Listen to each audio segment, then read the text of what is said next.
wanted to move on and talk about Tulsi next, because that is in the life-saving tea mixture that I love for these very pitta summer days. So got little Annie with me today, as always. Hey, say hello, Annie. All right, and we'll travel over to the Tulsi bush here. And we're at day's end in the garden plot. Mosquitoes are coming out, but there's still light, still time. Beautiful day.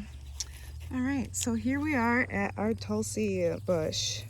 Tulsi is called the Queen of Herbs in Ayurveda, and it is native to India. This is a really lovely, fragrant herb that, especially prepared, as I said, simmered for 20 minutes, a handful in 16 ounces of water, along with chamomile and lemon balm, makes delicious medicine. Tulsi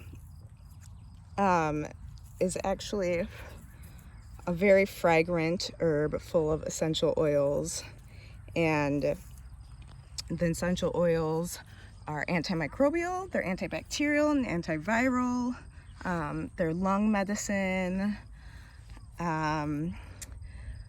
Tulsi is helpful for arthritis. It is helpful for stomach ailments. Again, I think the volatile oils in the leaves has a lot of that medicine in it, and they are adaptogens, which means Tulsi has compounds in it that they adjust and balance out your neurotransmitters, dopamine and serotonin. And so in stressful times, they just adjust your body, whether you need more energy or whether you need to be calmer and chill out. Really good for your adrenals, which is your gland that produces the fight or flight hormones, which folks with anxiety, panic attacks, or PTSD have often triggered. So this is great for all of that, and adaptogens are pretty magical, how they just kind of fit into the little niches in your body that need support or need to chill out.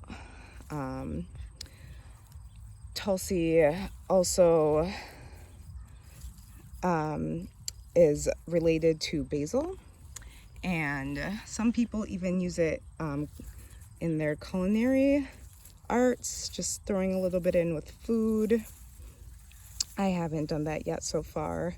You can work with Tulsi topically, making salves by infusing it into oil for a moon cycle, and then straining the plant material out of that oil and mixing it with beeswax and whatever else oils you want for that salve. It's anti-inflammatory, helps with burns, it detoxifies your organs and blood when taken internally, as in teas or capsules. Teas I really like, particularly infusions, which are simmered or long steeped strong herbal medicine tea drinks. Water as a menstruum, as a liquid to infuse your medicine in, is a really nice one, and it permeates your body really great, since water is all over your body, whereas dry herbs are a little bit more difficult. This, I have a really nice luscious bush here in my middle garden bed, and as I walk over to my other herb garden bed, I have another really good sized bush. It's a great perennial, and as you harvest it, you want to pluck it, let's see, right after a joint in the leaves, and therefore I got my top and the energy will go straight into these leaves and bush out and produce more horizontally. And so the more I harvest my Tulsi, the more it produces. And they're just doing fabulous. Really large bush right there, and another bush right there. So I'm gonna do, I've been making Tulsi decocted tea all summer, especially, you know, with the times and the paradigm shift and the collective shadows rising up. It's been so helpful for our stress levels. And I can mostly speak from my experience, but I have a feeling the rest of my family is feeling that too. So I will work with a lot of art Tulsi here in infusions this summer, but the rest I will do a massive harvest and I will tincture that in alcohol, maybe 40-50%. Should be good for these leaves and flowers. And I likely will have some of that tincture available in just a little bit, probably a month or so later in the season, and have some of that available to offer to the community for trades of cash and or other goods or services. So that's Tulsi. And then lastly, as I was saying, in that magic tea potion that's life-saving for me, lemon balm, Melissa officinalis, is great to put in there. Handful of chamomile, handful of Tulsi, handful of lemon balm. This is a strong antiviral herb. A lot of people know it for herpes simplex, topical application with salves, probably even a poultice. But since it is a strong antiviral, I'm guessing that it works against a lot of viruses, though you just read about working with it for herpes a lot when looking up the medicinal benefits.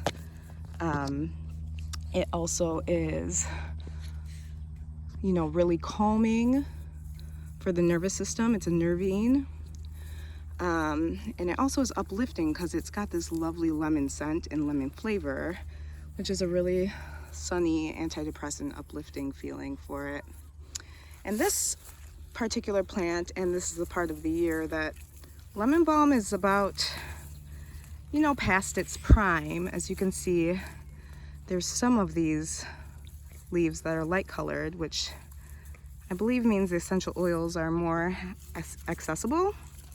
And as you go down a little bit more, you can see the leaves are getting a little bit darker and toughening up a little bit more, and they're not quite as fragrant. Darker leaves, a little bit tougher, lighter leaves. So if I was making an infused oil for a salve with lemon balm, I would probably try to go for the lighter leaves. These are the ones I've been plucking the tops off of over and over again, so it's producing more new growth that is still young. Though the darker leaves certainly still could be worked with in salves or teas. I just think they're a little bit tougher to access the oils out of. So that's it for today. Thank you for coming to my garden with me again and exploring these lovely herb babies. And I will make more videos like this coming up again soon.